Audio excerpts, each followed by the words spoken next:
Assalamualaikum warahmatullahi wabarakatuh. Shalom, Om Swastiastu, Namo Buddhaya, dan salam kebajikan untuk kita semua. Kami dari kelompok 8 kelas K Fakultas Hukum Universitas Diponegoro Angkatan 2023 akan memaparkan sebuah video edukasi yang mengangkat topik kekerasan seksual dan KBGO atau kekerasan berbasis gender online.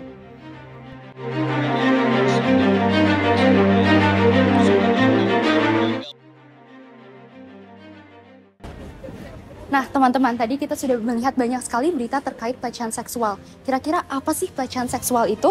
Pelecehan seksual atau sexual harassment merupakan salah satu bentuk kekerasan seksual yang menjadi masalah global dan terjadi pada perempuan maupun laki-laki. Hal ini dikarenakan secara umumnya pelecehan seksual merujuk pada perilaku atau tindakan yang dilakukan baik secara verbal ataupun non-verbal sebagai suatu keadaan yang tidak dapat diterima baik secara fisik, lisan atau isyarat seksual, dan pernyataan-pernyataan yang bersifat menghina atau keterangan seksual yang bersifat membedakan antara perempuan dan laki-laki, serta membuat seseorang merasa terancam, dipermalukan, dibodohi, dilecehkan, dan dilemahkan kondisi keamanannya. Hal lain yang disebut sebagai pelecehan seksual juga merujuk pada perilaku yang ditandai dengan komentar-komentar sensual dan mengolok-olok yang tidak pantas atau pendekatan-pendekatan fisik yang berorientasi seksual dan sensual yang dilakukan di mana saja. Jenis-jenis pelecehan seksual diatur dalam Bab 2 Undang-Undang Republik Indonesia Nomor 12 Tahun 2022 tentang tindak pidana kekerasan seksual pada Pasal 4 Ayat 1 dan 2. Jenis-jenis tersebut dibagi menjadi 9 bagian. Yang pertama, pelecehan seksual non-fisik. Yang kedua, pelecehan seksual fisik. Yang ketiga, pemaksaan kontrasepsi. Yang keempat, pemaksaan sterilisasi. Yang kelima, pemaksaan perkawinan. Yang keenam, penyiksaan seksual. Yang ketujuh, eksploitasi seksual. Yang kedelapan, perbudakan seksual. Yang terakhir ada kekerasan seksual berbasis elektronik. Kekerasan seksual berkaitan dengan dua faktor utama. Yang pertama yaitu hak istimewa atau disebut dengan privilege, dan yang kedua adalah sikap yang permisif atau memperbolehkan atau biasa disebut dengan permission. Hak istimewa atau privilege menjadi pemicu utama di balik kasus diskriminasi atau kekerasan seksual. Adanya hak istimewa yang dimiliki oleh seseorang dapat berupa pengambilan suatu keputusan dan korban hanya bisa mengikuti tanpa memberikan pendapat pribadinya maupun melakukan suatu penolakan terhadap keputusan tersebut. Sebab orang-orang yang memiliki hak istimewa ini menganggap bahwa keputusan yang diambilnya berdasarkan logika bukan perasaan. Dalam ranah publik, sikap permisif merupakan tindakan pelecehan apapun yang dilakukan terhadap seseorang akan dianggap sebagai sesuatu yang wajar atau biasa. Contoh sederhananya, kekerasan fisik seperti pemukulan yang dilakukan oleh suami kepada istrinya atau sebaliknya yang masih dianggap sebagai persoalan privat bagi segolongan masyarakat tertentu. Bahkan kejadian ini dianggap sebagai kejadian yang lazim apabila terjadi perselisihan atau pertengkaran dalam rumah tangga. Terdapat pula poin-poin lain yang mendasari seperti karakteristik fisik dan reproduksi yang dimiliki perempuan memang lebih mudah menjadi korban kekerasan seksual seperti pemerkosaan.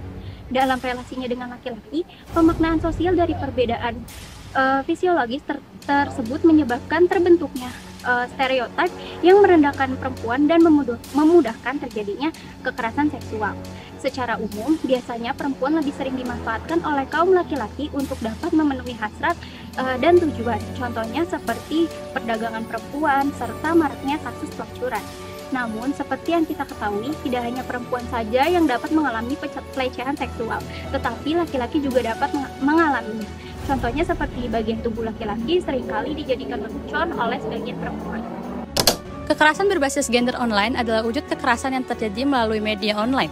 KBGO didefinisikan dalam wujud dari tindakan kekerasan terhadap jenis kelamin yang dilakukan semakin parah karena adanya teknologi informasi serta komunikasi, misalnya smartphone, komputer, dan lainnya. Ada 8 bentuk kekerasan seksual berbasis gender online. Di antaranya itu yang pertama, melakukan tipu daya atau cyber grooming. Yang kedua, pelecehan secara online atau cyber harassment. Yang ketiga, melanggar hak pribadi atau infringement of privacy. Yang keempat, mengancam untuk menyebarkan foto atau video pribadi atau perbuatan malicious distribution. Dan yang terakhir, mencemarkan nama baik atau online defamation. Dampak dari kekerasan seksual. Berbagai dampak yang ditimbulkan dari para korban kejahatan dan kekerasan seksual adalah: pertama, dampak psikologis. Korban kekerasan dan pelecehan seksual akan mengalami trauma yang mendalam. Selain itu, stres yang dialami korban dapat mengganggu fungsi dan perkembangan otaknya. Kedua, dampak fisik. Kekerasan dan pelecehan seksual pada anak merupakan faktor utama penularan penyakit menular seksual. Selain itu, korban juga berpotensi mengalami luka internal dan pendarahan. Pada kasus yang parah, kerusakan organ internal dapat terjadi dan dapat menyebabkan kematian. Ketiga, dampak sosial. Korban kekerasan dan pelecehan seksual sering dikucilkan dalam kehidupan sosial. Hal yang seharusnya dihindari karena korban pastinya membutuhkan motivasi dan dukungan untuk bangkit menjalani kehidupannya.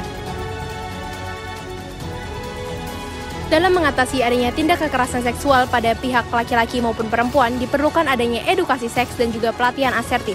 Pelatihan asertif ini dapat membantu para korban yang tidak berani melapor untuk mengajukan hak yang ia miliki untuk mendapatkan keadilan. Asertif sendiri memiliki pengertian, yaitu sebuah kemampuan untuk mengomunikasikan apa yang ia pikirkan dan inginkan kepada orang lain dengan tetap menjaga perasaan orang lain. Asertif ini bisa berupa peningkatan sikap percaya diri atau self-esteem dan juga mengekspresikan sikap positif. Pelatihan ini utamanya ditujukan kepada individu yang kesulitan untuk menerima bahwa menyatakan dan menegaskan dirinya merupakan tindakan yang benar. Pencegahan juga dilakukan oleh pemerintah dengan membuat UU Tindak Pidana Kekerasan Seksual.